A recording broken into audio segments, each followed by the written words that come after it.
कथनी और करनी में अंतर इसी को कहते हैं चाची। प्रिया तनिक ऊंचे स्वर में बोली ताकि ये बात भाभी गार्गी के कानों तक पहुंच जाए। गार्गी ने भी सब सुना पर कोई प्रतिक्रिया नहीं दी और चुपचाप अपने काम में लगी रही।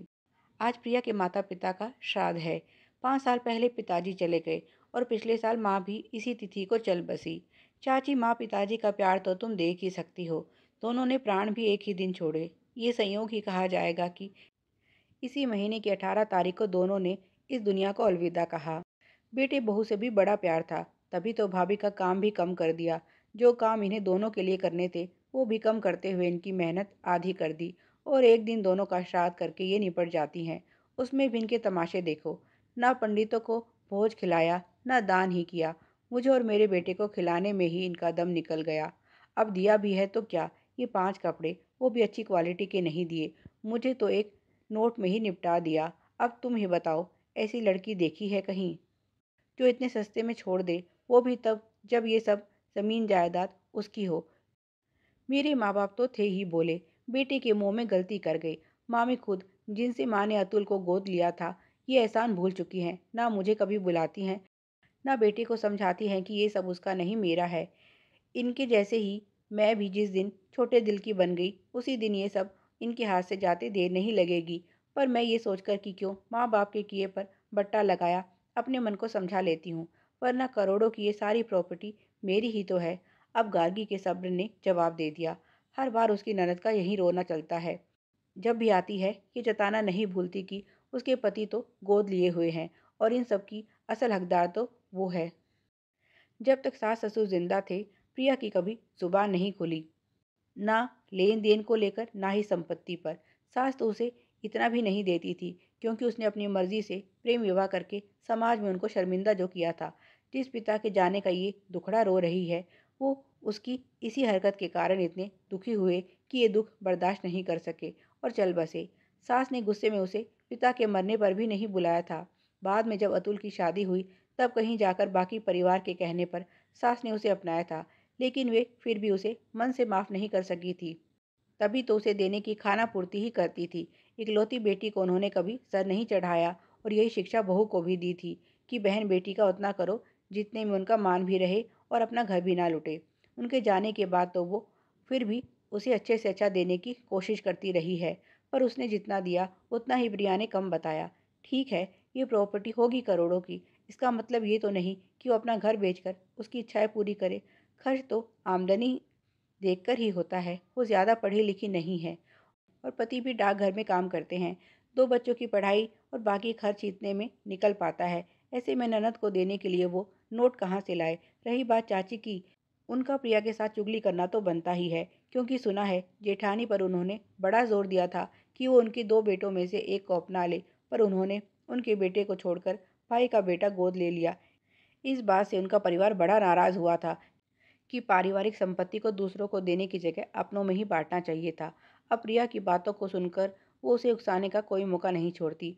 उनकी भी यही नीयत है कि कैसे भी ये सब अतुल से ले लिया जाए।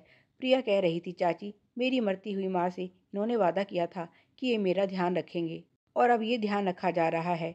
इसे ही तो कहते हैं कथनी करनी का अंतर। गार्गी बोली, सही कहा प्रिया। जिन माँ बाप को जीते जी मार दिया, अब उनके लिए आंसू बहा रही हो, यही तो है कथनी करने का अंतर। और असल में ये आंसू उनके लिए नहीं, प्रॉपर्टी के लिए बहाए जा रहे हैं। उस समय तो तुमने प्यार में अंधी हो कुछ नहीं सोचा। अब जब तुम्हारा वो निकम्मा पति तुम्हें 2 वक्त की रोटी भी नहीं खिला सकता, तब तुम्हें माँ बाप याद आने लगे। क्यों, सही कहा ना मैंने। ये सुनकर प्रिया को गुस्सा आ गया और वो बोली, भाभी अपनी ज़ुबान पर लगाम लगाओ। मैं उनके बारे में एक भी शब्द गलत नहीं सुन सकती। गार्गी बोली, और तुम जब से यहाँ बैठी मेरे परिवार के बारे में जो मन में आ रहा है बके जा रही हो, वो मैं क्यों सुनूं। वो बोली, मैं तो कुछ नहीं कह रही, जो सच है वही कहा मैंने। मेरे सगे भाई भाभी होते तो मेरे साथ ऐसा व्यवहार नहीं होता इस घर में। गार्गी बोली, तो इसका मतलब ये हुआ कि हम तुम्हें यकीन दिलाने के लिए कि हम तुम्हारे अपने हैं, ये सब प्रॉपर्टी बेचकर तुम्हारा घर नोटों से भर दे, और तब तुम्हें खुशी होगी और तब तुम्हें लगेगा कि हम तुम्हें मान देते हैं। यही कहना चाहती हो ना तुम। प्रिया भी पीछे नहीं रही और बोली, हाँ तो ऐसा करके कौन सा तुम एहसान कर दोगी, ये सब मेरा है, तुम्हें तो किस्मत से मिल गया। गार्गी बोली, तो अपनी किस्मत फोड़ने वाली भी तुम थी। मैंने नहीं कहा था कि घर से भाग जाओ। जो माँ बाप तुम्हारी शक्ल नहीं देखना चाहते थे, उनकी प्रॉपर्टी के लिए तुम देखो कैसी मरी जा रही हो। पर तुम चाहे कितना भी हाथ पैर मारो, ये सब ना तुम्हें मिलने वाला है और ना चाची आपको।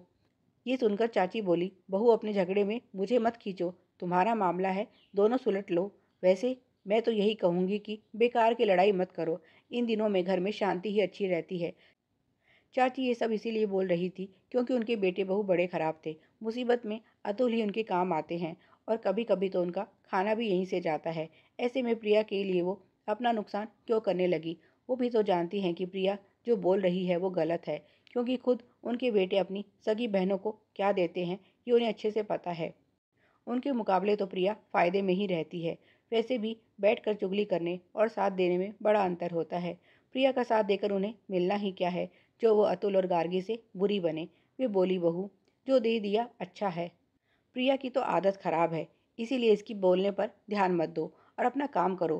प्रिया जो चाची का साथ पाकर उछल रही थी, उनकी पलटी देखकर उसने चुप रहने में ही भलाई समझी। कहीं ऐसा ना हो ये बुराई का रस लेने के चक्कर में जो हाथ आया है वो भी जाता रहे।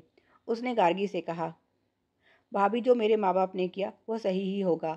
अब क्या बोलूँ, पहले तुमने घर की हालत के बारे में बताया होता तो शायद मैं ऐसा कुछ नहीं कहती। अब ये सब भूल जाओ और ठंडा पानी पियो। उसने पानी का गिलास गार्गी को दिया और मुस्कुराकर सब ठीक करने की कोशिश की। उसके पास इसके अतिरिक्त चारा ही क्या था? अगर बात बिगड़ गई तो कहीं फिर से उसका यहाँ आना बंद ना हो जाए और जो मिलता है वो भी बंद ना हो जाए। उसने समय की नज़ाकत को समझते हुए अपनी ज़ुबान पर ताला लगा लिया। गार्गी जो सब समझ रही थी और जानती थी कि इन दोनों की ज़ुबान पर कुछ है और मन में कुछ, ये सोचकर कि क्यों अपने पूर्वजों का दिल दुखाया, बात को यहीं समाप्त कर देती है। पर उसे खुशी थी कि उसने आज अपनी बात रखकर इन्हें आईना दिखा दिया। इसी तरह की और भी पारिवारिक कहानियाँ पाने के लिए तेरी मेरी कहानियाँ को सब्सक्राइब करें। कहानी अच्छी लगी हो तो लाइक और शेयर करें। धन्यवाद।